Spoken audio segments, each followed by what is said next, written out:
Welcome back. In this tutorial, we're going to begin by exploring two constructions that we can use to create lines that intersect at right angles, perpendicular intersections of lines. These are both going to give you some insight into how you might be able to go about constructing your own layout square. Or if you've got a layout square and you're not certain that it's accurate, it will give you some insight in how you can test it for accuracy and give you some ideas about what you can do if you determine that it's not accurate in order to make it work better for you. We'll also briefly explore properties of the angles at the intersection of two straight lines when that intersection isn't necessarily perpendicular in nature. And so we're going to begin with propositions 11 and 12 from book 1 of the Elements. Proposition 11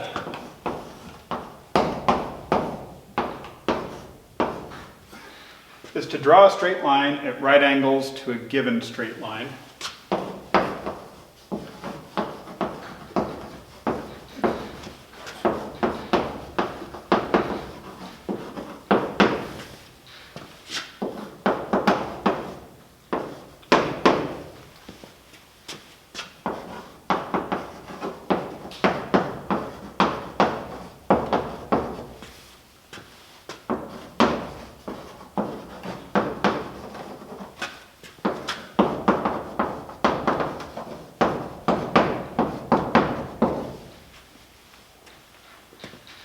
From a given point on it.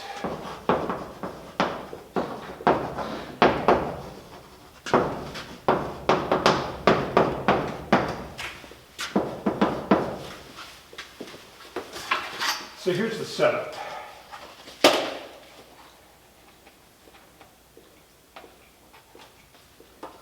Just a second.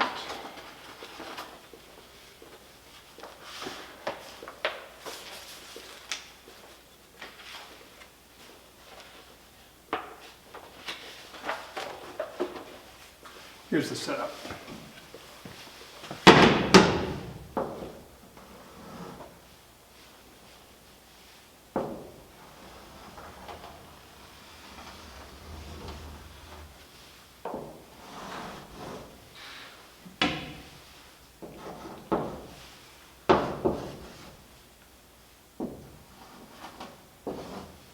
Here's the line segment, a given line segment, and here's the point on it.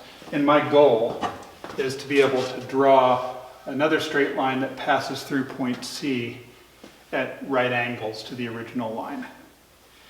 Now to do that, we probably ought to go back and review Euclid's definition of a right angle. And so that was definition 10 from book 1, and it said when a straight line standing on a straight line makes the adjacent angles equal to one another, each of the equal angles is right. And the straight line standing on the other is called a perpendicular to that which it stands. All right, so what that meant,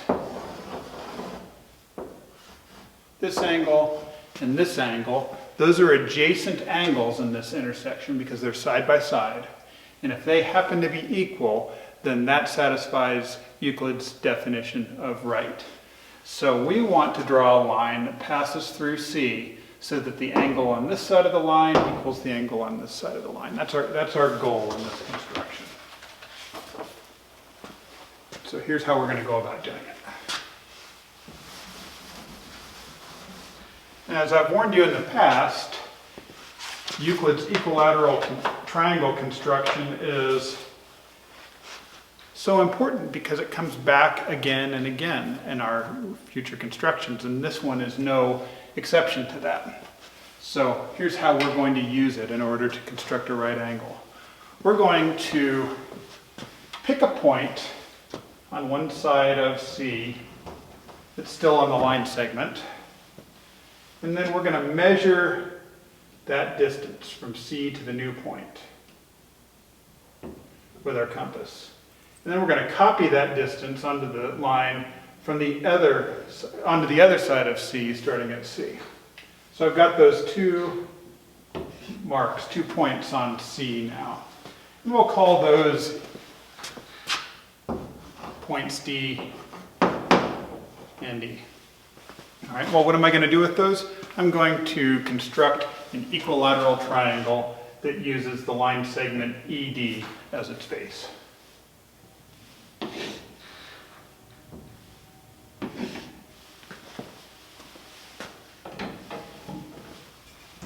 Now, in this construction, I'm going to go ahead and draw the equilateral triangle, but when I'm trying to create this perpendicular line in practice, I probably would not draw these auxiliary lines.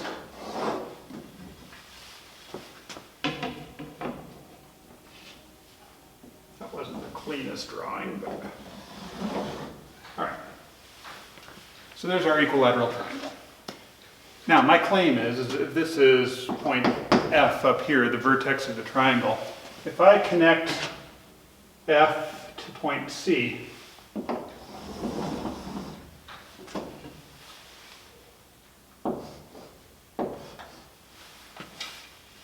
I'm going to be able to conclude that those angles are right.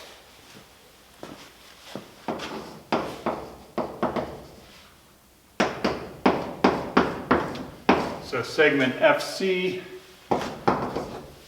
my claim, is perpendicular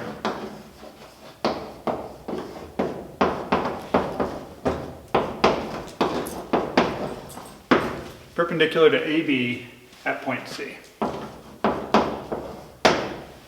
Okay, and so now we've got to make an argument for why that's true. Because it shouldn't be obvious, but we need to work out why it's true. Okay, so I am going to prove it by first demonstrating that these two triangles, ECF and BCF, they're going to be equal to each other. Well, why is that? This leg and this leg is congruent. They're congruent to each other because they are sides of the same equilateral triangle, EFB.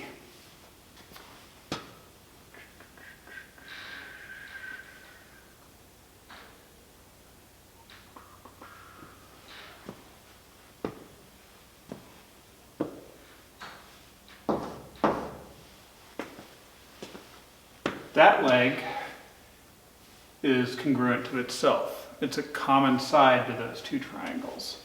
And then segment EC and segment BC, they're congruent to each other because I picked D to the right of C and then copied that same distance to the left of C. So they were equal segments by construction.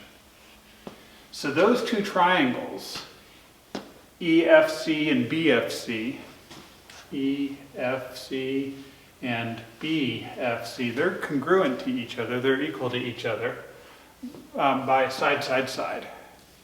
And since they are congruent to each other, then all of their corresponding parts have to be congruent.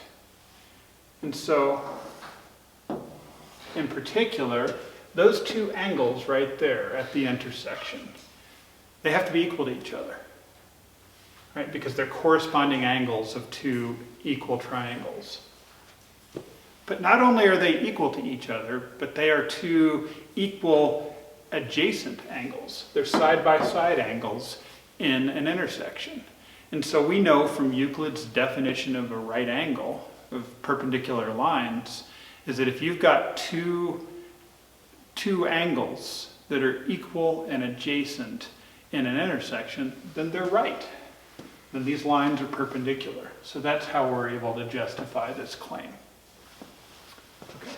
So now, how would you speed up this construction if you wanted to do just a quick layout of two perpendicular lines? We'll start over. Review it.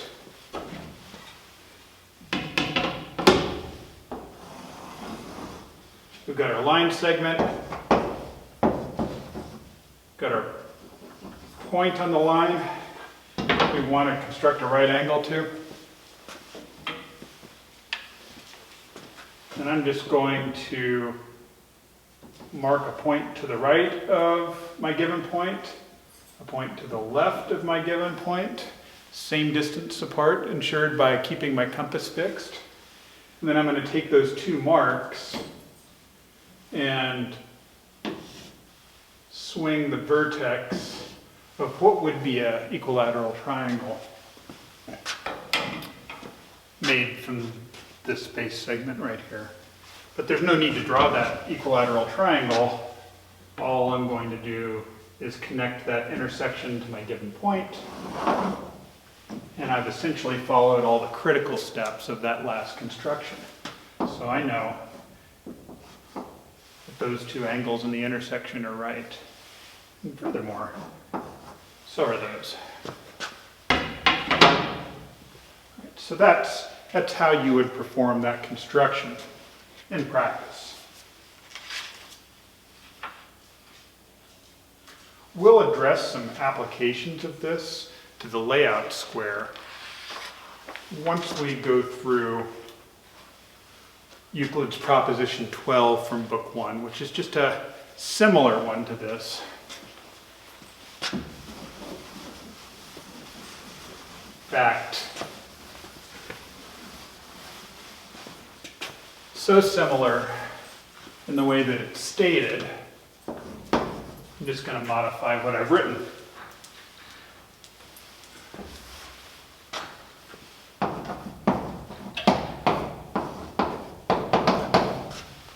Proposition 12 from book 1 says to draw a straight line at right angles to a given straight line from a given point not on it. So the setup is similar, but not quite the same thing. Oh, I got a little bit sloppy. Oh,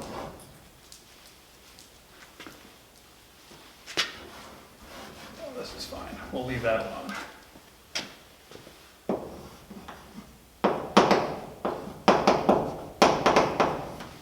In this example, it helps to make the given straight line infinite.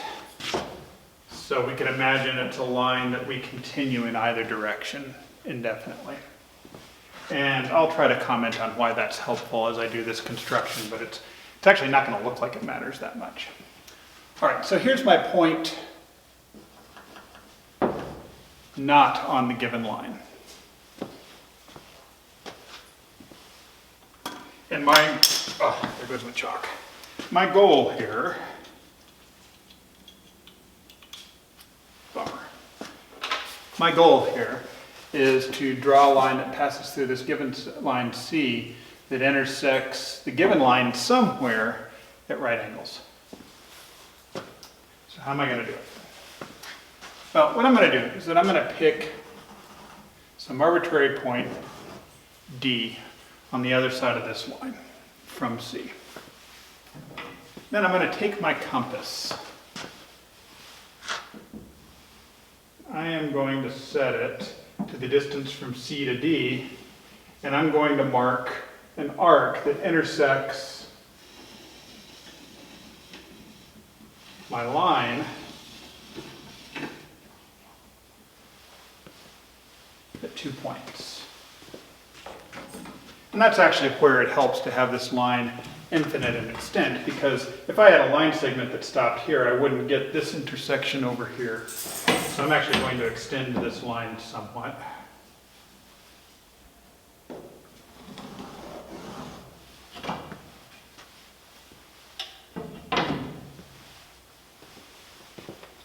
Okay.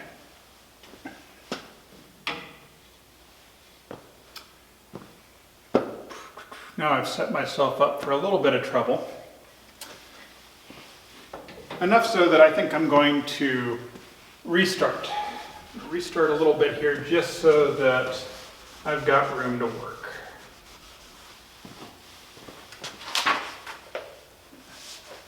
It'll definitely help if I do that. So I'm going to pick my point D.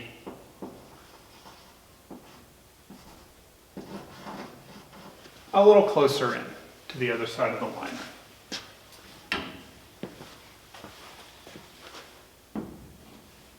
Reset my compass, And then do the same thing as before. Swing the arc, pass it so that it passes through D, it's centered at C, and then it intersects my line at 2 spots. And so there was nothing wrong with what I did in with the previous arc, other than it just didn't leave me enough room on the bottom half of my chalkboard to do what I need to do next, which is I want to mark these 2 intersections here, E and F, and I'm going to create an equilateral triangle coming down here from that segment EF. So there's E and F. There's the vertex of that equilateral triangle. And I'll even draw it.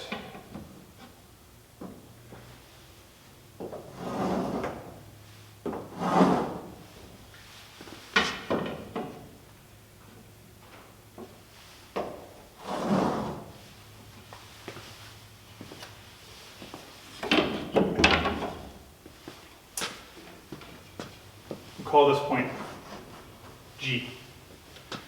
So the point of this construction is that if I connect point G to point C, then I'm going to have a line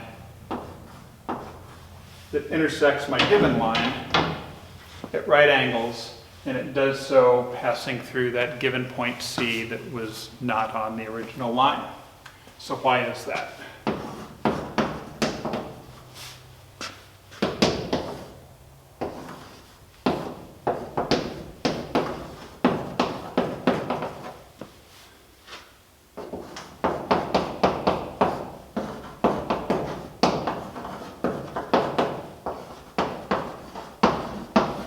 Well, the argument is pretty much the same as before. Okay, so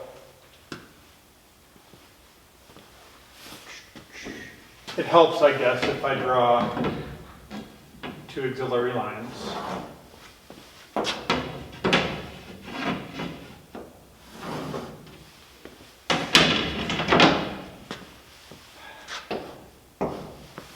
Those sides are equal or congruent to each other because they are sides, well, they're radii of the same circle. I haven't drawn the whole circle, but they are the radii of this circle that I've drawn an arc of that's centered at C and has radius CD.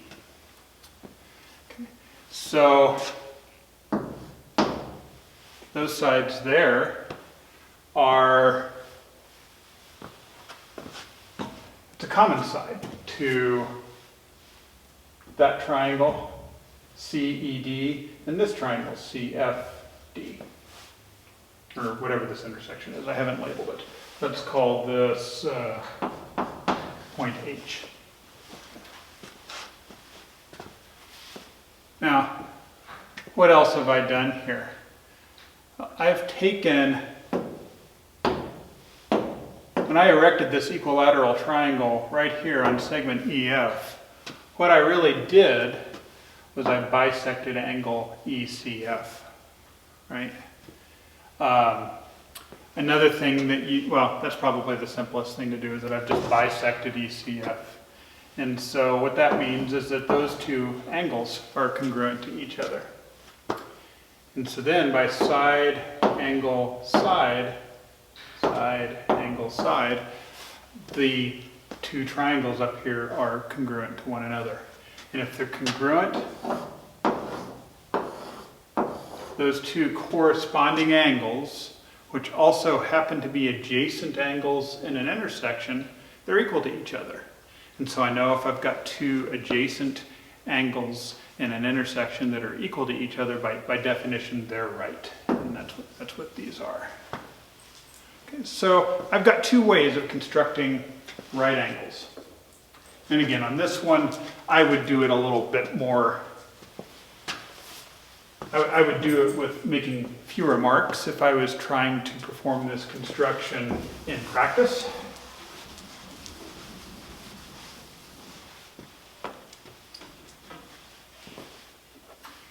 The marks that I made in that construction that time are there just to make it so that we've got enough visual information to prove that we've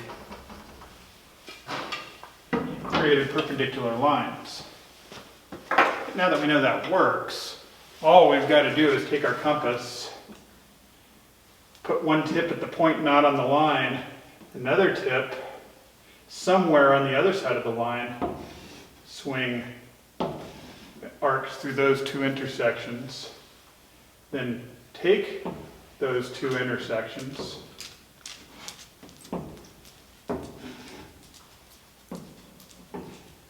measure the distance between them, and then from each one, swing arcs at that distance that intersect, essentially making that equilateral triangle on the bottom side of that line. And then all you need in order to create your perpendicular line to this one that passes through this given point is to connect the given point to this constructed intersection. There you go, you've got two perpendicular lines. And so that's a cleaner way of performing that construction if you're trying to do it in a more complicated geometric figure or even a design for a piece of furniture. So that's the obvious application of either of these, is that you might be working on a design for a piece of furniture where you just need to create layout lines for two components that meet each other at right angles, 90 degrees. And of course these will work. But in practice, especially when I'm designing, I almost never do these constructions directly. They leave too many stray marks that I end up just having to clean up once I'm finishing up that design. And I don't like that. And so what I do instead is, I have a layout square. So if I've got a line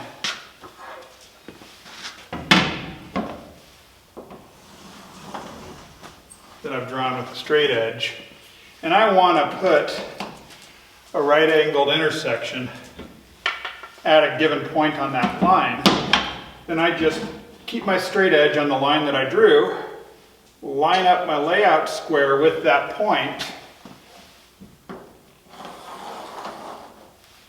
and then draw the right-angled intersection. Or perhaps, I've got a point not on the line that I want to draw a line through so that it intersects my given line, just like we did in Proposition 12. I can do the same thing. I can take my layout square, put it on my straight edge, line it up with the given point, draw my line, and then those are right-angled intersections. And so that works fine, as long as you've got a good accurate layout square. Now, I've made several layout squares for different purposes. These both are out of wood. This one's a little bigger, this one's a little bit smaller for use at my bench. I've often bought layout squares of varying quality as well. And those are fine too. When I'm designing, my layout squares are often just these little clear plastic, acrylic or Lexan triangles that, one would hope they're made somewhat accurately. But that's the problem. How do you know that they're accurate? How do we know that these intersections that we are drawing here are as square as possible? Well, it turns out that there's a way we can test that.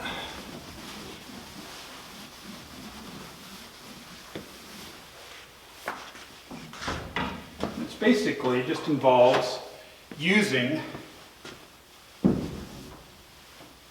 your layout square twice. So you start by drawing the baseline that you want to construct a perpendicular to, and set your layout square. Oops, I just moved my straight edge. So For the sake of accuracy, I'm going to start that over. It's kind of hard working on a vertical surface. Here, I'll do this. That'll help. Okay, so here's my straight line.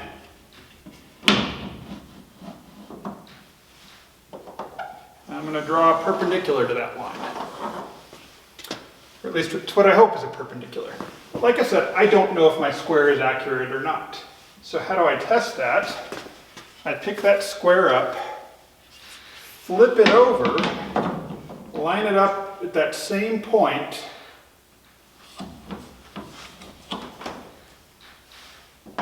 and draw the line again. Then we take both the square and the straight edge away, and if we've got one line that coincides, then that square is true, it's accurate. And so this one is, because I've taken some time to make it well and true it up.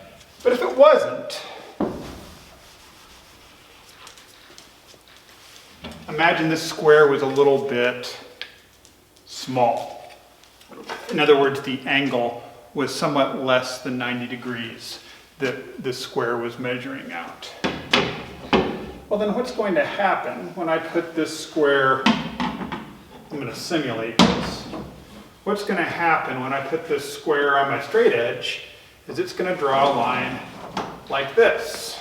And you won't be able to tell it probably very well on the camera at the moment, but this is tilting a little bit left of 90 degrees because I've tilted the square a little bit left of 90 degrees in order to simulate what it's going to look like if my square was off by measuring out an angle that's not quite square, it's a little less than 90 degrees. So then when I flip it over, what it's going to do is it's going to amplify that error.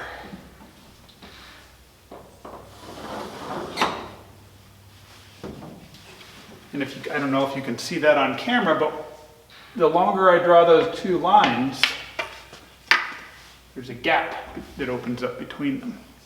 And if you see that gap, then your square is either measuring an angle that's too small, like I was simulating in this case, or too big. So you just have to decide which it is. And if this one was too small, what I would do is, it's made out of wood, I'd take it back to my bench, and I would plane off more material on the butt end than I am on the tip end of this leg to open up that angle a little bit. If I thought it was too large, I would do the reverse. I would plane off material up at the tip end of this leg and leave some on in the butt, ensuring that the ends are still straight. And you could do that with these plastic squares too if you bought one that you thought wasn't in such great a shape, except I wouldn't use a plane. I'd probably just grind it back and forth on a flat piece of material with sandpaper, pushing harder on the part that I wanted to remove more material with. And you want to take that a little bit at a time. You know, a little bit goes a long way on truing up a square. Now, if I had one of these nice commercial squares that I thought was out of true, I would probably just send it back to the manufacturer and get one that was. I'm not going to try to adjust something that's made out of cast iron and steel. Now, at some point, you might decide that you want to make a large or even a small sized layout square of your own, and that's certainly possible to do. In general, the way you would do that is use one of Euclid's perpendicular line constructions, propositions 11 or 12, and draw a set of perpendicular lines on a large flat sheet of material. Use that as a template to align the limbs of your square to, and then fasten them together, whether you've glued them together, used joinery, used fasteners. Just do it securely. And then once you've got something that looks like this, you could perform the test that I just showed you by trying to construct a perpendicular line to a given line, flip the square around, try it again, and make sure the resulting perpendicular line coincides with itself. If it doesn't, then of course you could tune up the square that you've just constructed. In the description of this video, I'll put some links for other videos that are not my own that walk you through the steps using a few different types of techniques for making layout squares like that. They make for pretty easy one-day projects in a shop if you've got a shop. So it's worth doing, and then you've got a great layout square that you can use and you can tune as you need to. Now, for the rest of this tutorial, I'm just going to state without proof two more propositions that have to do with the behavior of angles at intersections. And that, for the most part, these just introduce terminology that we'll use and facts that we'll use in our own constructions and designs later on.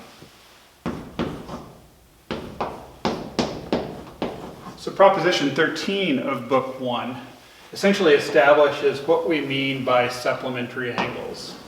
And it says that anytime you've got two lines that intersect, the adjacent angles either are going to be equal right angles, or their